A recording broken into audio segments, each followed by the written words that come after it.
যেহেতু আমি শুরু করে দিয়েছি, যেখানেই এর পরে সভাপতি হবেন হয়তো সেও দিবেন, আমরা এটা সব জায়গায় কিন্তু চালু করেছি এবং যতগুলি জায়গায় সভাপতি হচ্ছে প্রত্যেকটা জায়গায় বলেছি দেওয়ার জন্যই ম্যানেজিং কমিটি আসতে হবে, নেওয়ার জন্য কিন্তু না। আর আপনাদের কাছে আমার বক্তব্য হলো এই, যেমন এখানে আমি স্কুলে বলেছি, আমি কলেজে বলেছি, কিন্তু মনটা আমার খারাপ, কলেজে ভালো করেনি।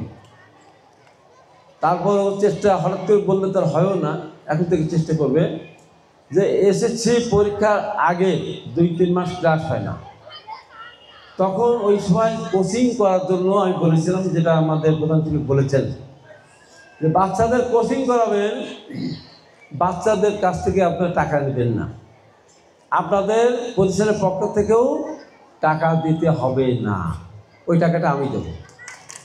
আমি সাবানকে বললাম তোমার কয়জন শিক্ষক কোচিং করিয়েছে, একটা গোল্ডেন তো পেয়েছো, তো তোমাকে তো কিছু দিতে হবে, যে শিক্ষকের কাছে আমি দেবো, কিছু না পেলে চকলেট তো দিতে পারবো, আমি ভালো কিছুই দেবো।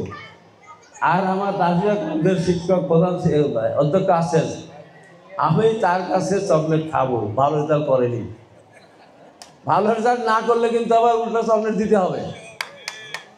এইটাই হলো আমি এইভাবে অনুপ্রাণিত করতে চাই, আমার ঈশ্বরদী আগ্রহিয়ার মধ্য দিয়ে সারা বাংলাদেশে নতুনভাবে শিক্ষার জাগরণ সৃষ্টি করতে চাই। শিক্ষা ব্যবস্থা আসলেই ধ্বংস হয়ে গেছে। এর আগে শুনতাম পরীক্ষা না দিলে বলে A+ পাওয়া যায়, ওই কি আশ্চর্য ব্যাপার। আমি তো মজা করি, আইন শৃঙ্খলা মিটিংয়ে তো ধরেন সব থাকে, শিক্ষক থেকে শুরু করে সিভিল সার্জন টার্জন যত ধরনের বড় বড় সবাই থাকে। আমি মাঝে মধ্যে তাদের প্রশ্নও করি। আমি প্রশ্ন করতে পারি, আমার 2টা সুবিধা, আমি 2টা বিশ্ববিদ্যালয়ের ছাত্র ছিলাম। আমার শামসুল জানে আমি রাজশাহী বিশ্ববিদ্যালয়ের ছাত্র ছিলাম, ওখানে অনার্স পাস করে ঢাকা বিশ্ববিদ্যালয়ে আমি ছাত্র ছিলাম। তাহলে এই অফিসাররা যারা ইঞ্জিনিয়ার বাদে যারা ম্যাক্সিমাম থাকিয়ে ইঞ্জিনিয়ার সব তো সিভিল প্রশাসনের লোক, সব বিশ্ববিদ্যালয়ের ছাত্র তারা। এখন তো যারা চাকরি করে তারা সবাই আমার 7 বছর 10 বছর ইঞ্জিনিয়ার। তো তাদের সাথে তাদেরকে জানার জন্য, কথা বলার জন্য, বোঝানোর জন্য আমি মত বিনিময় করি, যতটুকু সময় পাই সেই সময়টির মধ্যে বলার চেষ্টা করি।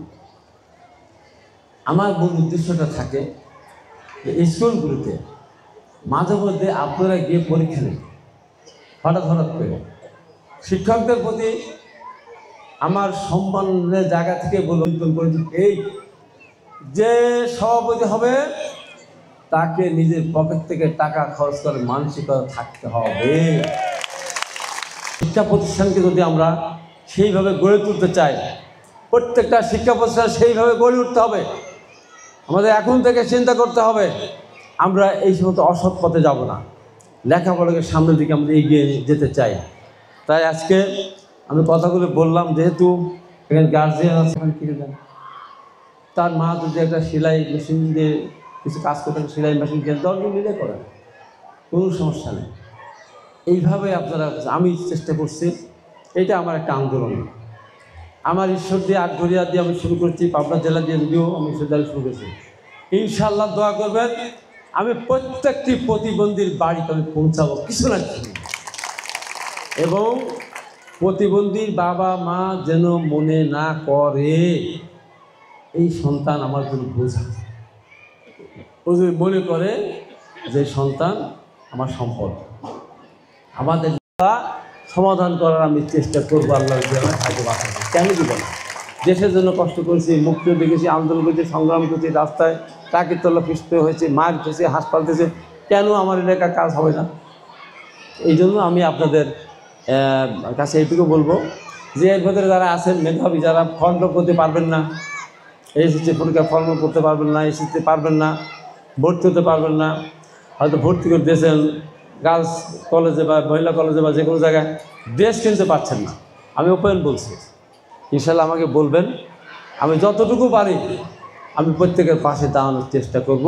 এই কথা বলে আজান মনে হয়ে যাবে, আমি আমার বক্তব্য শেষ করছি। এখানে যে অনুষ্ঠানের দিকে এগিয়ে যাবে, মেয়েরা হাততালি দেবে, ছেলেরা দেবে না। দেন, সবাই দেন, ছেলেরাও দেন, ছেলেরাও দেন। সবাইকে ধন্যবাদ। একটু বসেন, 5 মিনিটের ভিতরে সব অনুষ্ঠান শেষ হয়ে যাবে।